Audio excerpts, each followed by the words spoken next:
Beneath the veer of compliant, happy people willing to sacrifice their freedom as their contribution to the war effort, there existed, along with the destitution, the darkness of despair and suppressed rage, hopelessness and helplessness.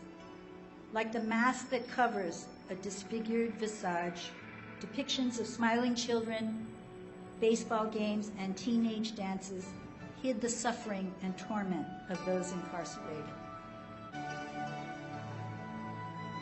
As for the victim of the trauma, forgetting can be the only way to cope with overwhelming losses and degradation of captivity.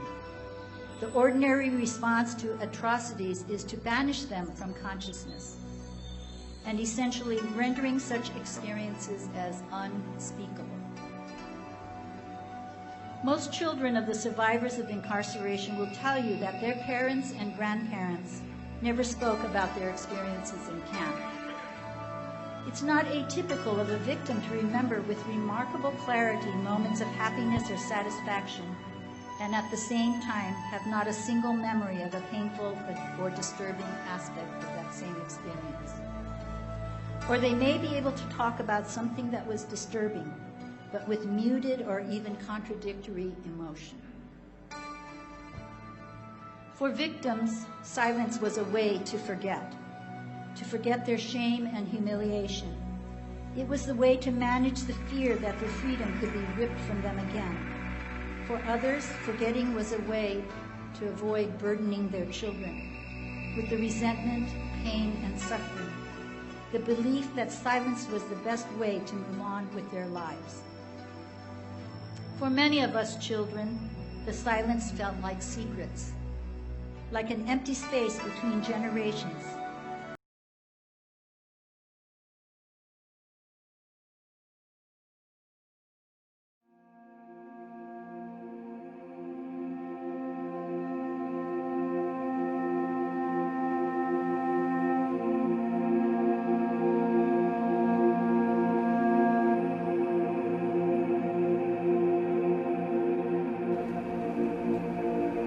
My parents, just newly married, were taken from their home, first to temporary detention facilities at the Tanforan racetrack, and from there to a concentration camp in Utah, and then to a maximum security prison, the Tule Lake Segregation Center in Northern California. Beneath the veer of compliant, happy people willing to sacrifice their freedom as their contribution to the war effort, there existed, along with the destitution, the darkness of despair and suppressed rage, hopelessness and helplessness. Like the mask that covers a disfigured visage, depictions of smiling children, baseball games, and teenage dances hid the suffering and torment of those incarcerated. The Civil Liberty Act was passed, and surviving victims received a presidential apology and a check for $20,000. You might ask, how could such an atrocity happen in the United States of America? And today you might ask, could it happen again? Tell our stories, educate others, and do what we can to preserve the historic sites that memorialize with concrete evidence the abrogation of our civil rights. We must use our voices like the canary in the coal mine when we hear the same language of fear and hate that trampled our lives, and speak out and say, never again.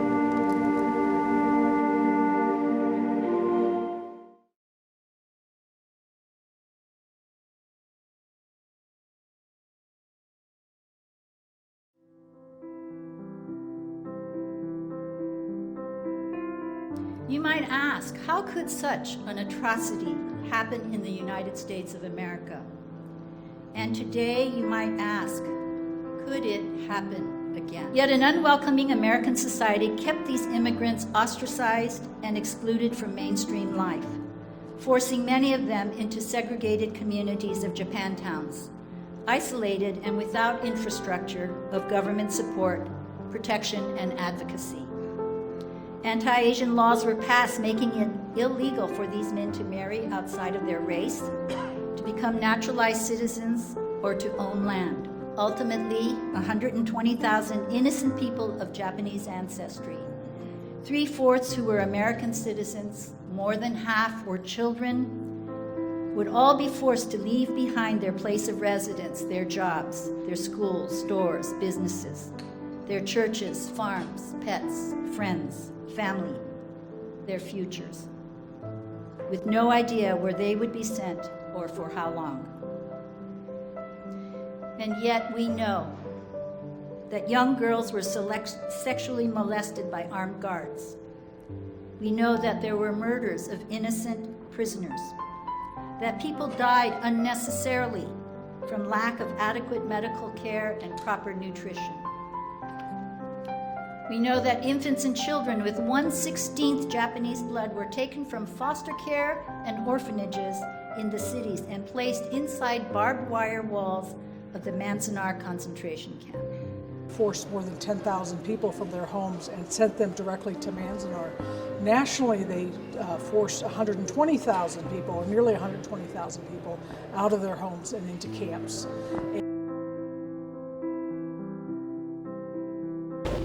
You can't categorize people and then use that excuse to incarcerate them without due process.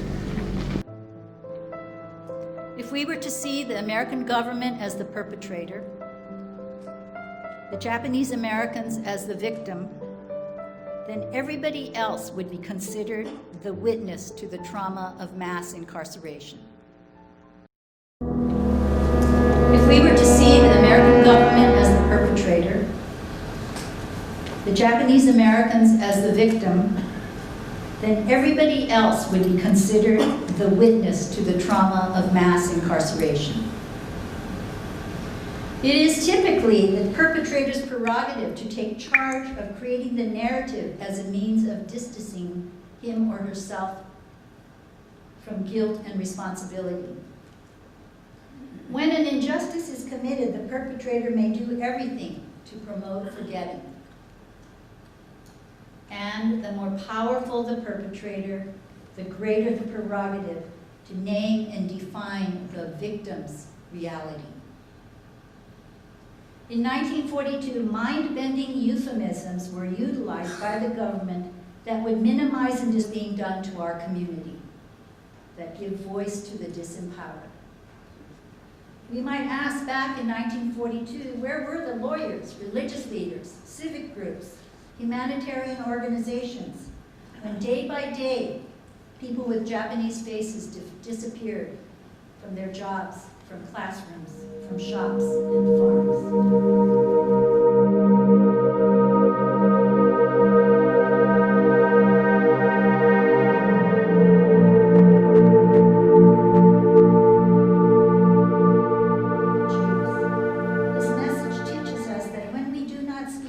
On behalf of those who are unjustly targeted, we pave the way for our own vulnerability. In 1942, there were, for sure, some lone voices of protest, and there was kindness and support. But where was the outrage, the protest, the organized collective response to injustice? Yes, it was a time of war, but where was the collective conscience of the everyday people? For the most part, there was silence. Essentially, nobody stood up for us.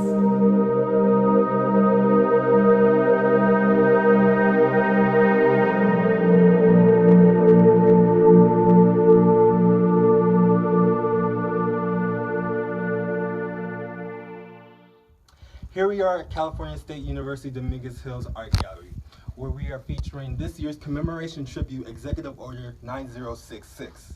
Now here are a couple archival materials that feature the experiences and trials and tribulations of Japanese American prisoners and the things they have gone through throughout their experiences.